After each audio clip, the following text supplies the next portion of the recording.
This is The Joe Gaither Show on BamaCentral.com.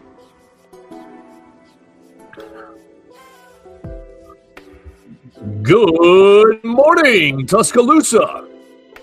Good morning, Tuscaloosa, Internet world, West Alabama. How we doing today on a Friday? It's July 10th. You're watching The Joe Gaither Show on Bama Central, on the YouTube channel, on the Bama Central Facebook page.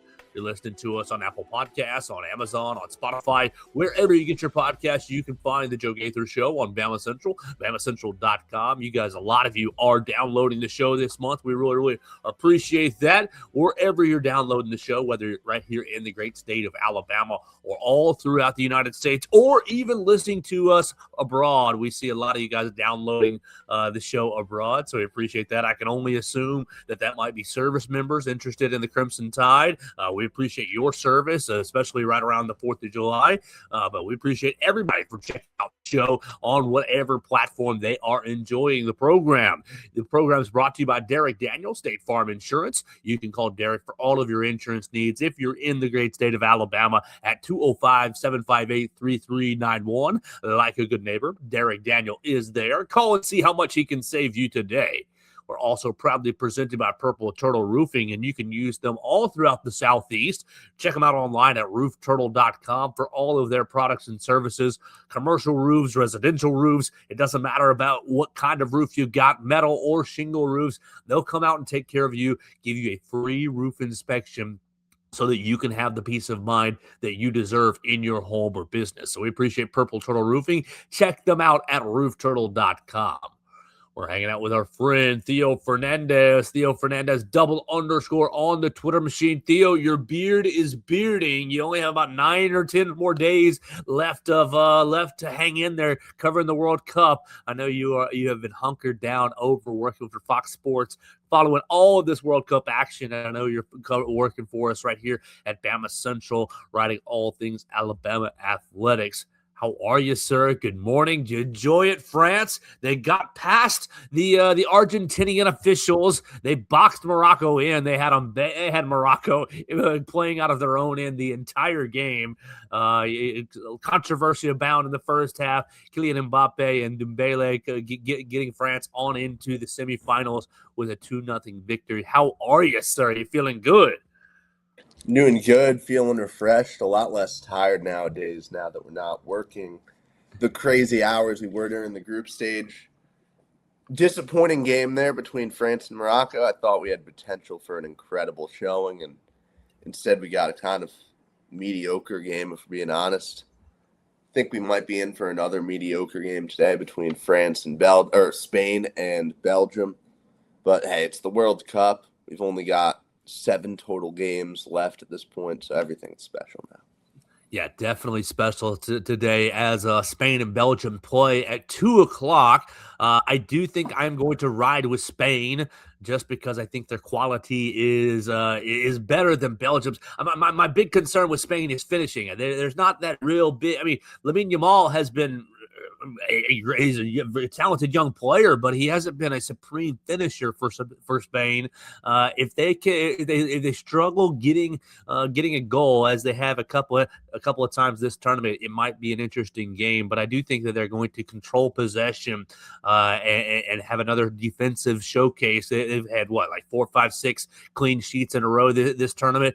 So I'm going to take Spain, and I think it's going to be probably a 1-0 game. I'm Neo Spain, but I think they finally show some of the flashiness that we expected from them entering the tournament.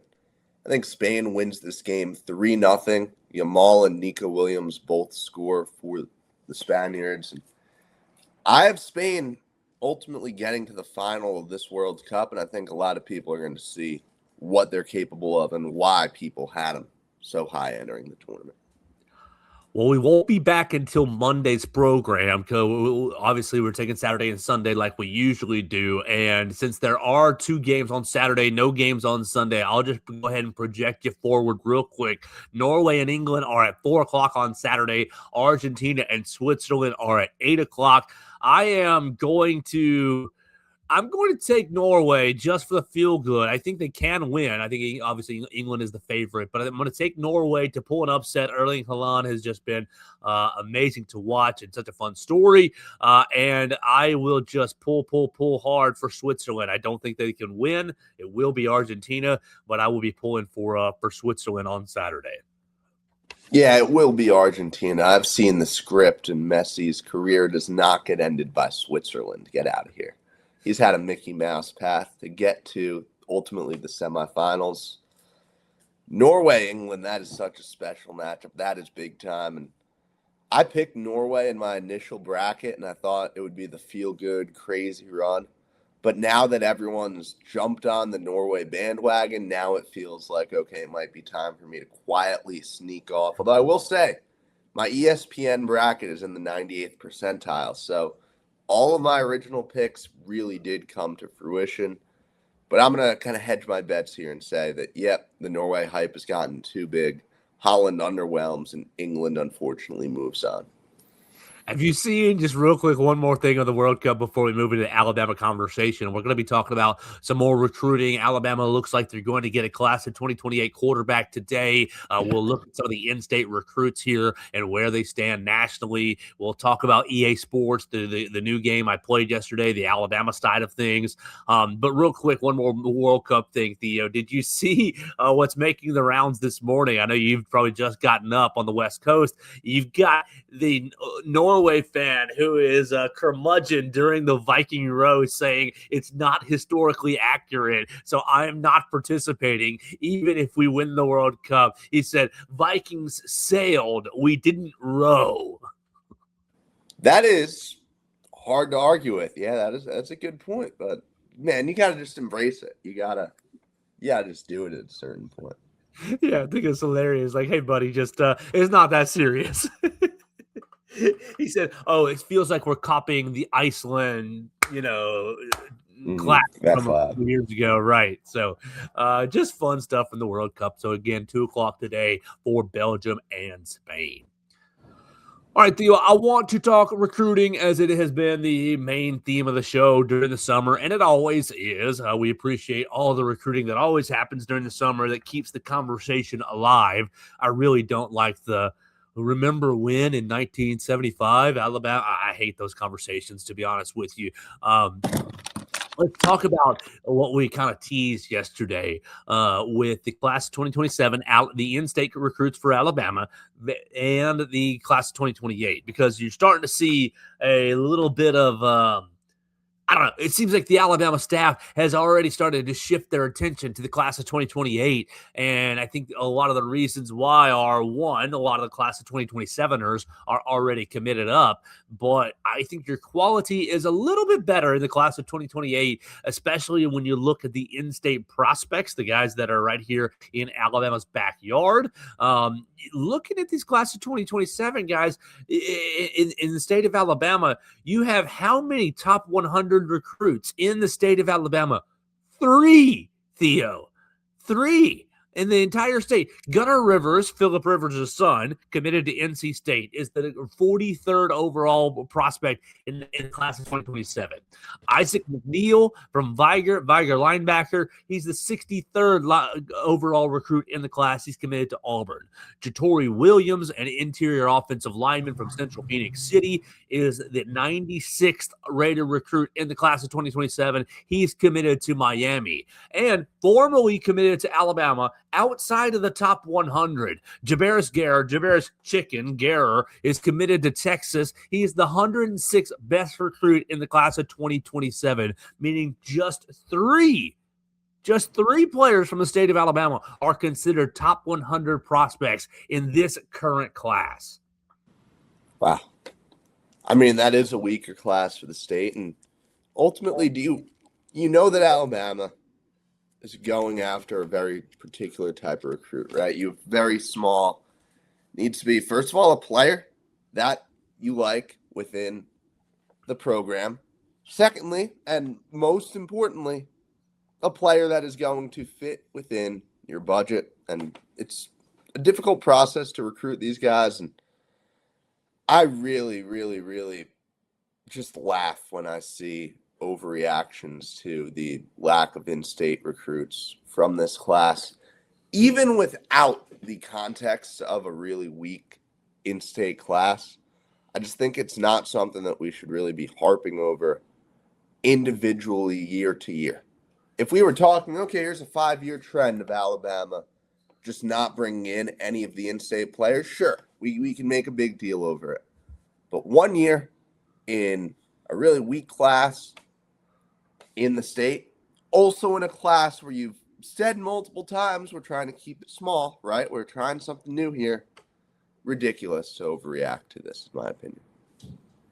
Yeah, for just context sake, think about this. The class of 2026, the cycle where Alabama got 3 of the top 4 players in the state and was really in on Anthony Jones as well, 5-star who went to Oregon. You really had you almost had all 4 of the top 4 prospects in the state in the class of 2026. E.J. Crowell, 18 overall. Anthony Jones Jr. went to Oregon, 22 overall. Edge rusher from St. Paul. Cedarian Morgan, a freshman this year, 46 overall. Zion Gibson, cornerback out of Gadsden, 57 overall. And then it keeps going. Corey Barber Jr. goes to LSU, 61st overall. And you have Jaquez Wilkes, 70 overall to Auburn, linebacker. So 6, double the top 100 prospects in the class of 2026. And you had 3 of the 6 come to Alabama in E.J. Crowell, Cedarian Morgan, and Zion Gibson. And so, I know what it feels like when you see Alabama in the 40s, in the 50s, in the recruiting rankings, and you just think you're looking for things. Post Nick Saban. It's not Nick Saban where the standard is slipping. The standard must be slipping. It's not right. It doesn't feel good. Oh, losing to Indiana. Oh, losing to Georgia in blowout fashion. It doesn't feel good. I think those 2 losses really opened up the floodgates for the doubters to say, oh, this is just not right. It's going in the wrong direction. Things are not happening in Tuscaloosa. But just a little bit of context will ease your mind, will settle your hearts. And I think you are still slowly going in the right direction. Yeah, I think you said it pretty well there. I completely agree, Joe. All right, so spin forward just a little bit further because you are making headway in the class of 2028. Especially, you're going to see some headway today. Alabama is expected to pull in Kingston Preyear, the quarterback from Benjamin Russell. He is the number 3 overall prospect in the state of Alabama in the class of 2028. You have how many top 100 prospects? You have 6 in the class of 2028, and really 7 as Joey Fleming, tackle from Huntsville, is 100 overall. So you have 6 guys. Nehemiah McCary from Maplesville, he's a linebacker. He's 27 overall. You have Keani Sipes from Saraland, edge rusher, 67. So big gap right there, 27 to 67. But here you go, Kingston Preyear, 68 overall, quarterback from Benjamin Russell. You got C.J. Craig James from Parker, who's 83 overall. Samuel Bailey, a tackle from May Jemison, is 87 overall. Caleb Ballard is a tight end from Wetumpka, is 90 overall. And then Joey Fleming, number 7 in the state, is 100 overall, an offensive tackle from Huntsville, Alabama. It's just, you got the 26 class and the 28 class with 6 or 7 different top 100 recruits versus the 2027 class. And it's no wonder, just use your brains, people, and look at the context. No wonder the class is going to be smaller in 27, and let's go load up on these 28 guys. Yeah, no, that makes things look even better. I really would urge anyone still harping over. You want to harp over the class. That's one thing, the class as a whole. Disagree with, but completely understand where these people are coming from. Completely understand why Hunter Brantley wants to leave a voicemail and talk about the program really falling off the rails. It is atypical. It is generally a cause for concern. And my concern will certainly, as we've said a lot over the past few weeks, will certainly be raised if this doesn't turn, if A, you can't keep the guys that you brought in, and B, this doesn't turn into an elite transfer portal class in a few months. So we've discussed that side of it. But I really fully expect the 2028 class to bounce back. I expect Alabama to be, if Alabama landed, you said 3 of the top 100 that were in the state from the class of 26, I fully expect a very similar output in this 2028 cycle. Absolutely. I think out of these 7 guys in the class of 28, you're probably going to get 3 or 4 of them. Now, you were so close to getting Anthony Jones from St. Paul. So you almost got all 4 of the top 4 guys in your state in 2026. And I expect that to bounce right back. And it will start today, Theo, as Kingston Preyear is announcing his commitment at about 1 o'clock or so. Reportedly, you can see it on ESPN2. It will be 1 o'clock. He's going to announce between Alabama, Florida, Vanderbilt, and several others. And if you're not really familiar, that's okay. Kingston Preyear is a class 20, is a rising junior. He's 6'3", 195 pounds. He's considered the 5th best quarterback in the class, according to 24/7 Sports. He's considered, as we just said, the 64th overall player in the class. He's considered the 3rd best player in Alabama in the class. 6'3", 195 pounds. And you guys might have already watched him without even realizing it. All the Cedarian Morgan tape that you saw last year as a senior year Cedarian Morgan, well, Kingston Preyear was that guy throwing the football up. So you might have already watched this tape and not really been quite aware of it. Everything that Cedarian Morgan did last season was with a sophomore quarterback. Benjamin Russell quarterback, and obviously Benjamin Russell I think is 4A, but ended up 3,000 yards last season as a sophomore, 34 touchdowns and 5 interceptions, had 519 yards rushing and 2 scores on the ground, so 36 total touchdowns, 36 touchdowns in 14 games for Benjamin Russell as a sophomore starting quarterback. Now, Theo, I take a little bit of his tape with a grain of salt because there's a little bit of a bleep it Cedarian's down there somewhere in his game.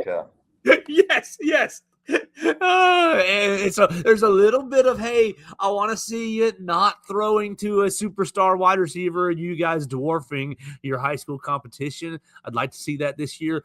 But there's a lot to like on his tape. There's a lot to enjoy. He does get the ball down the field pretty well. He extends the plays pretty well. I think that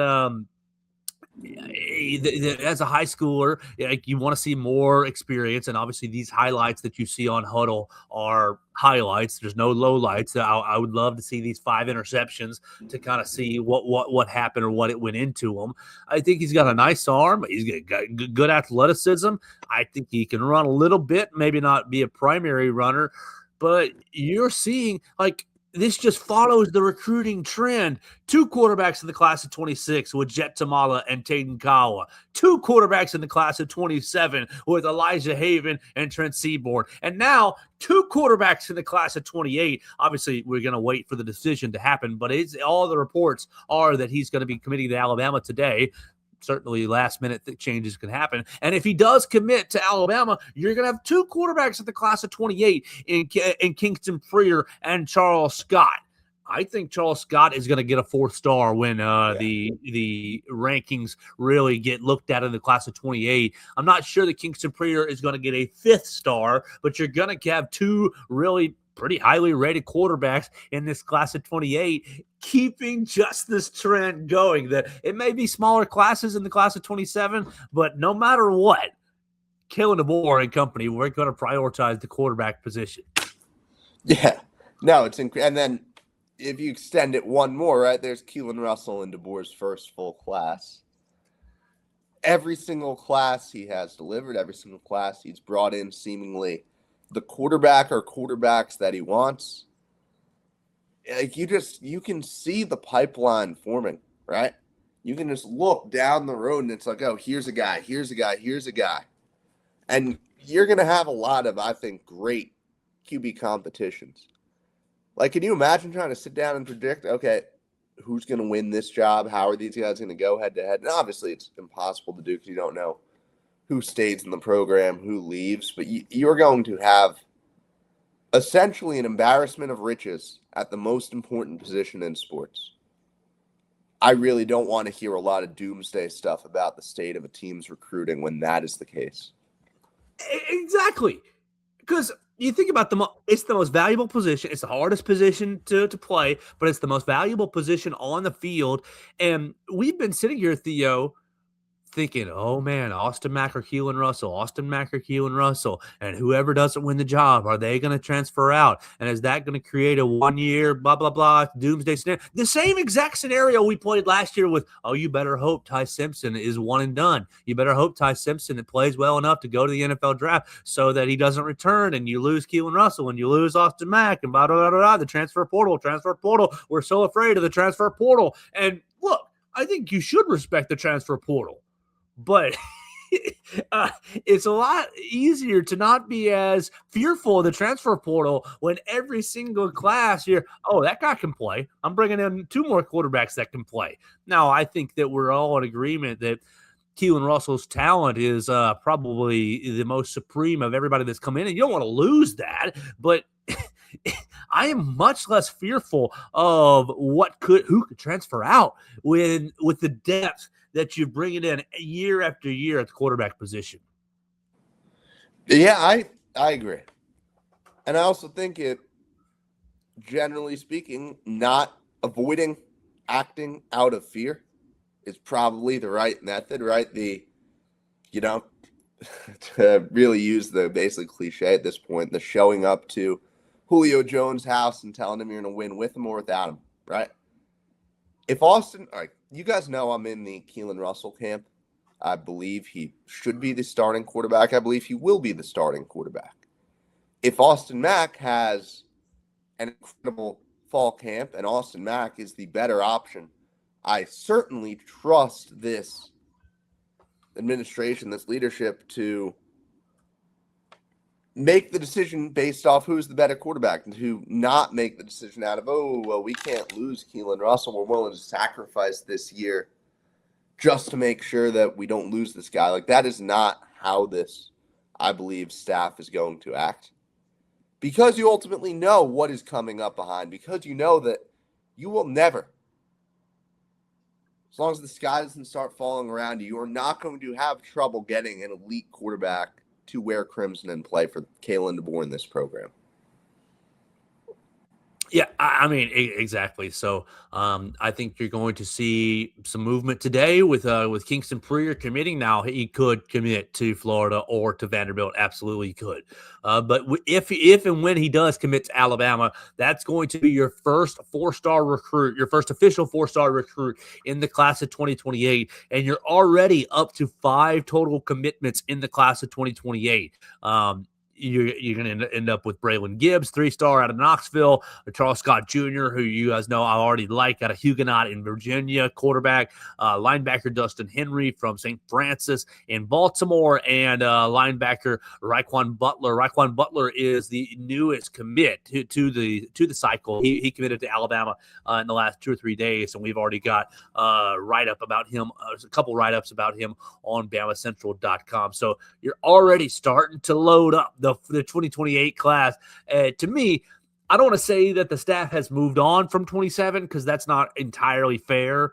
But I do think that they've got one eye already on the 28 class saying, hey, we're settled here right now in case anything crazy happens, like, somebody decommits and somebody flips. Of course, we'll take a good flip if you can get it. But I think a lot of the focus has already started to shift forward into the class of 2028. Yep. Perfectly so. All right, so one more football topic. Well, maybe 2 more football topics. We'll see what the time is for today. But I played college football 27 yesterday, Theo, for quite some time. I played 7 games yesterday. I played 2 games with Alabama, and then I played a game with Ole Miss, Texas A&M, Miami, and Notre Dame. It's kind of what I was feeling out yesterday. The game is okay. The game feels a bit different. There are some features that I do like about it.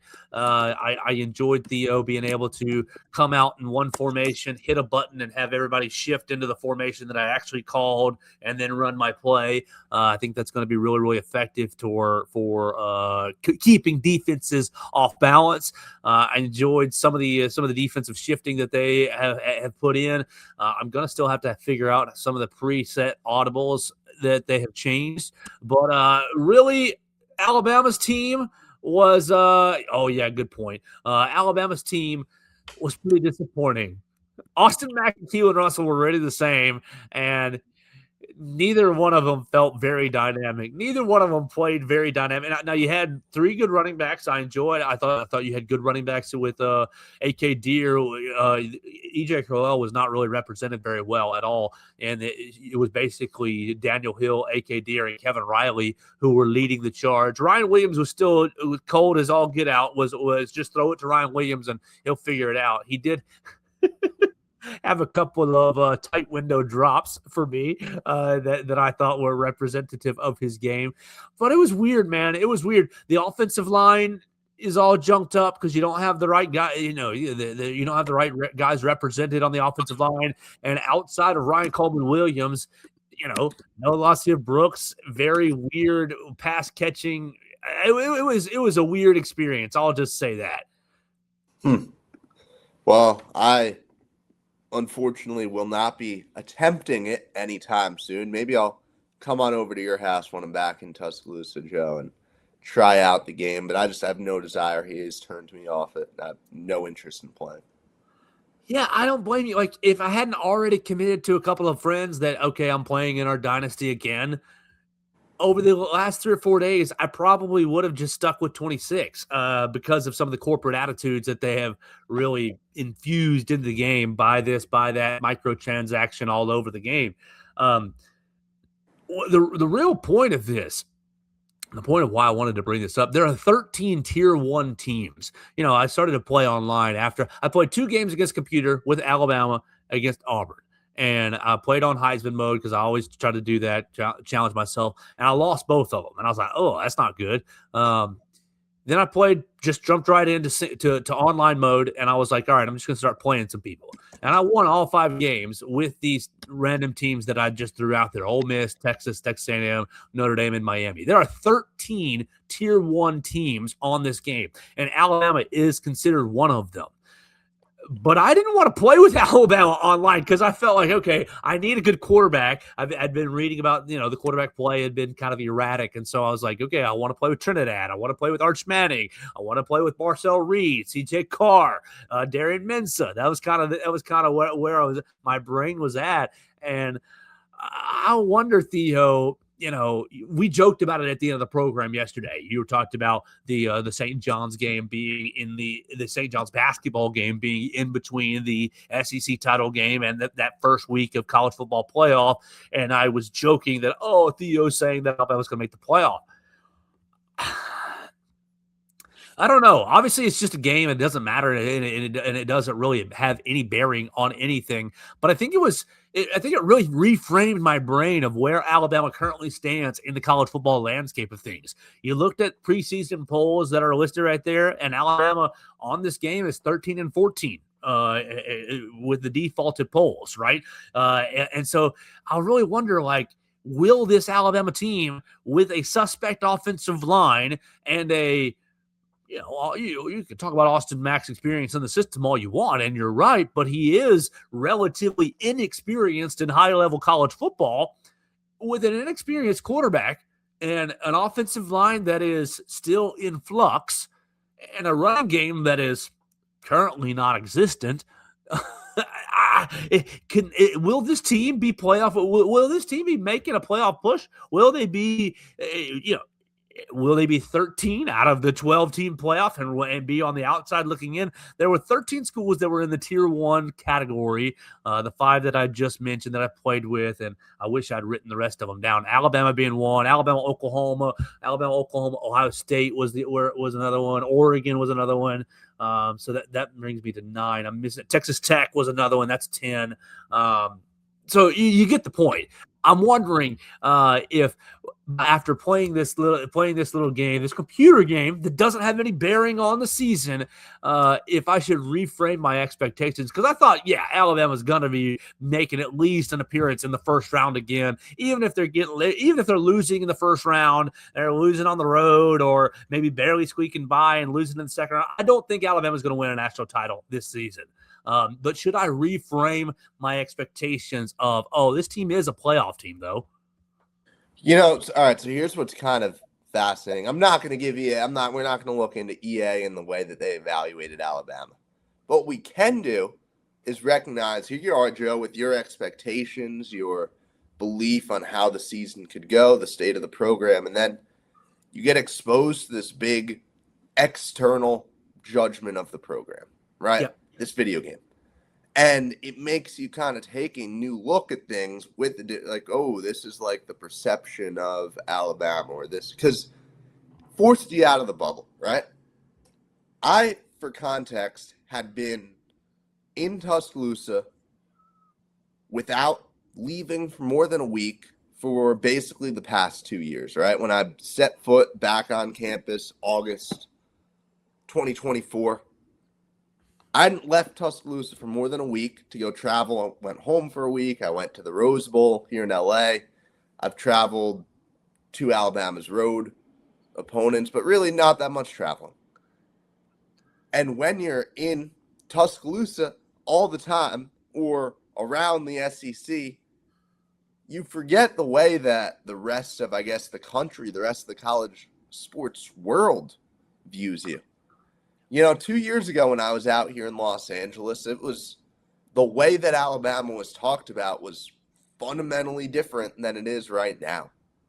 Like, that is just the truth of it. And it kind of made me do a double take when talking to everyone like, oh, yeah, I go to Alabama and it's immediately a joke about a Rose Bowl blowout, or oh, wow, you guys aren't the same. Or it's just the way that Alabama is perceived outside of this, A, Tuscaloosa, state of Alabama bubble, and then B, just the SEC bubble that most of our viewers, most of you guys listening are used to, are a much bigger part of than you probably realize. Like, it is fascinating. There is a different perspective on Alabama, and the perspective that's not all that flattering. Exactly. And, obviously it is just a simulation and a computer simulation.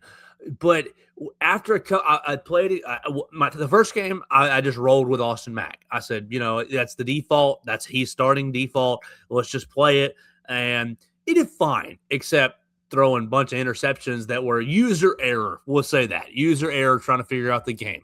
Then I throw Keelan Russell in there, and he was a little bit more of an electric passer for sure, and a little faster, a little easier to use.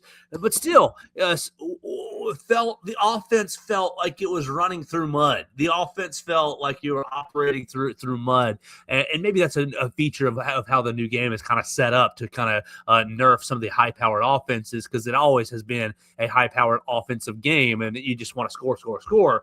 Maybe that's a feature of the new game for sure. But after I played those two games, and I felt like, the offense is running through mud. I'm going to have to get a lot of stops here defensively. And Theo, playing these games, it's hard to get a bunch of stops. You're really looking for about 2 or 3 stops in a game, and you're feeling good about it because of how offensive the game is geared. And so because of that, I thought, well, my first game, I need to play with a real quarterback. My first online game against a real person, not a computer. I got to play with a real quarterback. And so immediately I just went to Ole Miss, and I said, all right, Trinidad Chambliss. And it felt like I was playing all the old games again. Trinidad, zoom, zoom, zoom down the field, throwing and running. And I thought, oh my gosh, is that the gap for quarterback play? Because I was going into the season not really that worried about the quarterback play, whether it be Austin Mack or Keelan Russell, because I thought both those guys, and I still think both those guys, are pretty talented. They're just going to need to get some reps. They're just going to need to get some chemistry and cohesion with the other 10 offensive players, and they're just going to have to get some experience against real college defenses.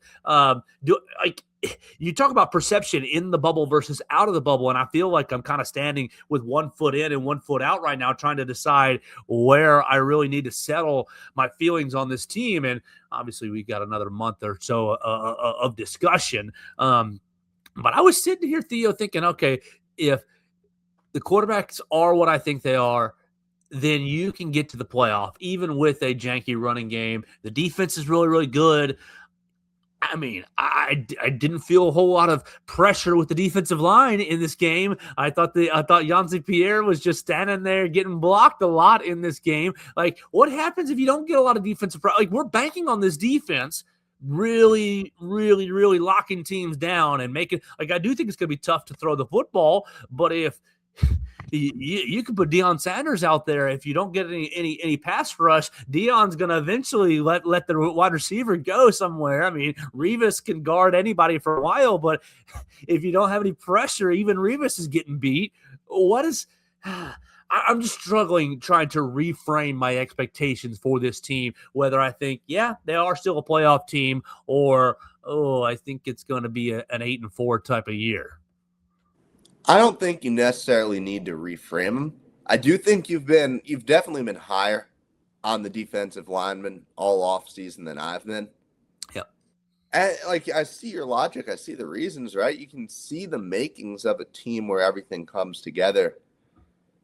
But I look at a team that is going to be tested, fortunately has, the first 5 weeks, I can't say it enough, they are very, very favorable for this program. Certainly at the QB position, but then also the defense and here are two inside linebackers who really haven't played much college football in their lives.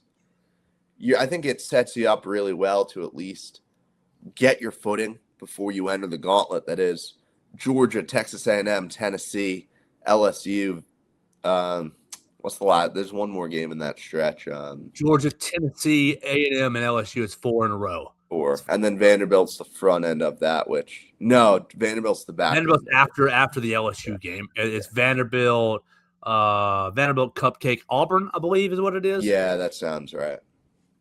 And you got 5 games before that, right? And I love the way the beginning of the season is set up. The Florida State being your first, real SEC or power conference test, and then you go to Tennessee, you go to Kentucky, you go to Mississippi State.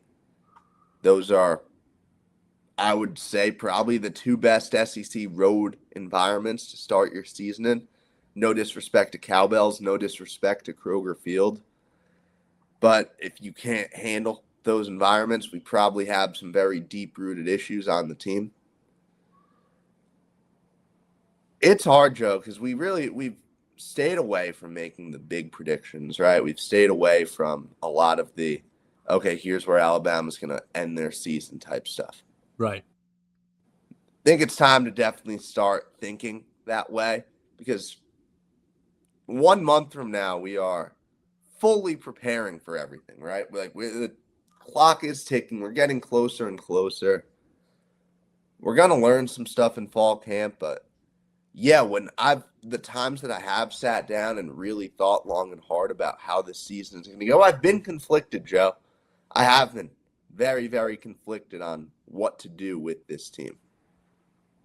Oh, you know what? I think I'm going to close the program today by sounding the alarm. At Kentucky. Okay. I'm not even trying to be funny here. Because there's just a lot of parallels. There's a lot of parallels to at Florida State last year to at Kentucky this coming season. You think about, at Florida State, they were horrible the year before, blah, blah, blah. New quarterback, new coordinators all over the place. I think there's a lot of parallels when you look at this Florida brand new coach in Will Stein, brand new quarterback, Kenny Minchie. Look, who do you think? Who do you respect more as a quarterback? Would it have been Tommy Castellanos last season or Kenny Minchie, the Notre Dame transfer, going to Kentucky? To me, I mean, we saw enough of Castellanos at Boston College that I didn't really respect him very much. you still haven't seen a lot of Kenny Minchie because CJ Carr beat him out. But so like that opinion is still kind of like is just a guess because you haven't seen him. I thought we saw enough. Castellanos turned the ball over at Boston College so much that I thought, oh, Alabama's going to go down and kill him. Didn't happen. I think Kenny Minchie could be a more talented quarterback than Castellanos. I think Willie Stein is going to run a up and down. I mean, he's taking the Oregon offense, basically implementing it into Kentucky. I think if this team is not quite ready to go up to Lexington and play, that it's going to be a danger. I'm not going to sound the alarm saying Alabama's going to get beat, but I think that that's going to look like a tougher game. When you got zeros on the clock, Alabama has won by 9, has won by 7. I think people are going to say, "Hell, get us out of Lexington." Thank the Lord that one's over. I'm starting to see some holes in this Alabama roster right now. Yeah, I don't disagree. All right, Theo. You put one note in right here, and you're absolutely correct to do this. Let's finish the show with a baseball topic. It is the middle of the summer. Alabama baseball had such a great season. The MLB draft starts tomorrow at noon. Starts tomorrow at noon, and you're going to be able to watch it on MLB Network and on NBC tomorrow for like an hour and a half, and then everything's going to get moved to MLB Network and MLB.com. It's a 20-round draft. You'll have rounds 1 through 4 on Saturday and rounds 5 through 20 on Sunday. Justin LeBron looks to be the Crimson Tide's first top 20 draft pick since 1991, I believe is what I wrote. Maybe it was 1992 that I wrote. But you're looking at a top 10 pick in Justin LeBron. Lots of the prognosticators have him at 7, 8, or 9 in the draft.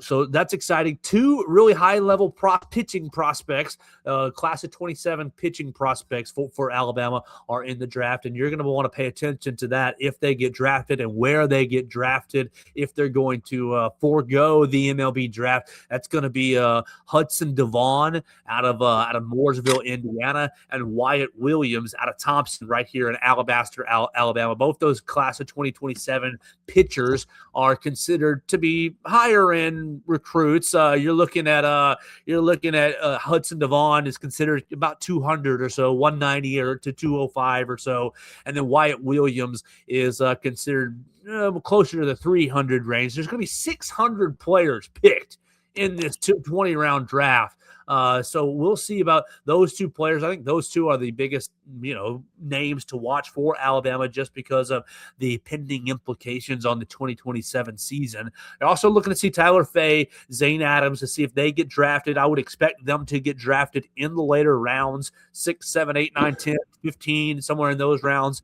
And then really, Theo, I'll throw it to you. Will Brady Neal, Bryce Fowler, or Hagen Banks, those are probably your bottom 3 draftable prospects from this Alabama team. Will they hear their names called in round 17, 18, 19, or 20? Yeah, you're going to hear Brady's name called significantly earlier. Brady Neal should be, I don't know, his range it's wide, right? First of all, you have a guy who was very, very sought after, right? Went 22nd round out of high school. Got it. I mean, he got a very, very significant offer to go play, to go right to an MLB organization. And ultimately, the talent is still there, right? You know that this is the same kid who is really talented, so sought out after out of high school. 5 years older? 4 years older? Yes. Yes, you are. So that's where I think I was trying to piece it together with, a bunch of the national writers who would pass through Tuscaloosa, just trying to get a sense of it. And no one really knew then. I am admittedly a little more out of the game now than I was a few months ago. So Brady Neal is going to have a wide range of where he could go, but I think he will land in a place where, you have a pathway to work your way up. I think this is a less eventful MLB draft than last year's for Alabama. There are less players on the fence. Like, we entered the draft expecting Richie Bonamolo and many of us to return to Tuscaloosa, and then he ends up going. Like, I don't think there'll be a player like that. I guess I'll just start at the top. Justin LeBron, his draft starts at number 7 with Baltimore. I've seen him mocked as low as number 27 to the Mets. There is a very wide, as there is with everyone in the MLB draft and the chaos that ensues there. It's going to be interesting with LeBron. A lot of teams were a little bit turned off. I mean, you got to remember, this is a guy who entered the season with people saying he could be the number 3 overall pick, right? Where the Rock Chalowskis, where the Grady Emersons are projected to go. That's right where LeBron was. So ultimately, you have a guy who's all the talent in the world, the crazy defensive highlights, coupled with the struggles to hit breaking balls, coupled with the errors. And there's a lot of things that have turned teams off. I ultimately think LeBron will indeed go in the top 20, outside of the top 10, but still will be set up very well as an integral piece of a team's farm system. Both pitchers, I believe, will be gone. Yeah. There's one thing on LeBron before you move to the pitchers. What if you're scouting, if you're making the decision, what do you think is the bigger hole for him? Is it the batting? Is it the breaking balls, hitting breaking balls, or is it the focus issues in the field with the 19 errors? Because we know he's a good fielder when he's dialed in. It's the breaking ball. Like, the errors they're not a non-factor in any way. Because, you have to work through them, right? And the mental piece of a game is so big for anybody. But guess what? These MLB organizations, these farm systems, do you know how much money they put into making sure guys don't have mental errors, in developing guys' mental, in making sure that, because let's be real, college baseball, it's high level. You have fans, you have pressure, all that. How much crazier is that in the MLB, right? So they're working with these guys no matter what. So if frankly, if I'm a scout right now, really the only thing that I'm looking at is, well, he struggled consistently to hit breaking balls, right? And you've got offensive numbers that have dipped. Are we confident that we can, or not confident because you're never going to be confident, but do we think we can work through these and make sure this is a guy who doesn't have glaring holes in his game as a batter when he does reach the show? I'm not all that concerned with the defense. I'm instead excited, thrilled, looking at the highlight reels and the tapes, and I really hope somebody soon, and I'm hoping it's the team itself who does it, puts out just all of LeBron's best defensive moments from his time in Tuscaloosa, because it'll be a very long and very impressive video. Go ahead with these pictures. You're right. Yeah, moving forward, I expect Faye and Adams to both move on to the MLB after this draft. Don't know where exactly we'll hear their names called. I expect, if I would lean Wyatt Williams, the Thompson pitcher, does make it to campus. Hudson Devon, the best overall recruit in the class. Flip a coin. We'll find out in a week. Hard to say. He's from Indiana. A lot of teams really like him. He'll get a pretty significant offer. And then outside of that, like Fowler and Banks, I don't know how much of an MLB future there is, but you'll get the chance to play in the minors for a little while. We don't know where exactly they'll land. And then Matthew Heiberger is the one other name, in my opinion, to look out for. He really impressed at the Cape Cod League over the summer. Teams like him. Teams know him. He has moments with Alabama. I don't think you're worried about Ashton Crowther or any of the other guys in the pen. But Matthew Heiberger, don't be surprised if he moves on. I'd put those odds pretty 50-50, though, right now. Well, we will see how it all develops this weekend at the MLB draft. We'll be keeping up with all the Alabama guys and letting you know if these two high school players decide to come to campus or if there are more than just those are the two main, but all the guys will get. There are more in the class who will get consideration too. Like, the MLB draft is just so chaotic. 600 picks. How do you keep up with it? I was writing our little preview and I was like, holy smokes, 620 rounds?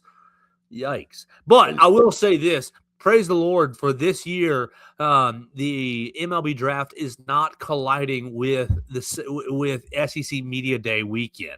The same thing last year, it was the same weekend. And look, we had Will Miller did amazing for us. We were covering baseball, and you did too this past season. But last year, Will, I was working slot. I was the slot, and I was doing the SEC Media Day stories, and Will kept, so-and-so got drafted, I got your story. So-and-so got drafted, I got your story. And I thought, well, how do you delineate, draft pick story versus football story? So I'm glad that they are separate this year. If I went into my drafts right now, Joe, on our website, I would find the Miles Upchurch drafted story that we never ended up publishing, but that he fully had me right up. Now, the MLB draft is crazy. We will provide coverage. I may even get involved a little bit. I believe I should be off on Sunday, so I'll try to dip my toe in the water a little bit with keeping you guys posted on these guys. And after this draft, we will have a very clear picture of what Alabama's 2027 roster can look like, so I'm excited. Justin Osterhaus on the cover of the media guide this coming year. It's his time. That's right. All right, so we're going to leave you for the weekend. I hope you all watch these World Cup games, 2 o'clock, and then Saturday, 4 and 8 o'clock. If you are not into the World Cup on Saturday, New Era Wrestling is going to be having a show up in Jasper. I think that I'm going to be up there for the first time in a long time to watch a cage match. So if you're into a little pro wrestling, I think that's what I'll be doing so that I can avoid getting angry at the match fixing for Argentina. That's what I'll be doing on Saturday. It's going to be a fun weekend. I got to cut the grass, and we'll be following the MLB draft. Follow Theo Fernandez at Theo Fernandez _. We'll be following Kingston Preyear's commitment later today about 1 o'clock or so right there on BamaCentral.com. You can follow me at Joe Gaither 6 for all of your news and notes right there. It's going to be a great weekend. Thanks for everybody watching us on the Bama Central YouTube channel or on the Facebook page. Subscribe, rate, review the pages right there where you always do. Find us on Apple Podcasts, Amazon, Spotify. Tell your friends about the show. I know a lot of you already are. And we will talk to you on Monday right here on the Joe Gaither Show on Bama Central, BamaCentral.com. Thanks for joining us on today's edition of the Joe Gaither Show on Bama Central. Keep up with Joe on all his social media pages at Joe Gaither 6. Subscribe, rate, and review the show on Spotify and Apple Podcasts, and be sure to read us daily at BamaCentral.com.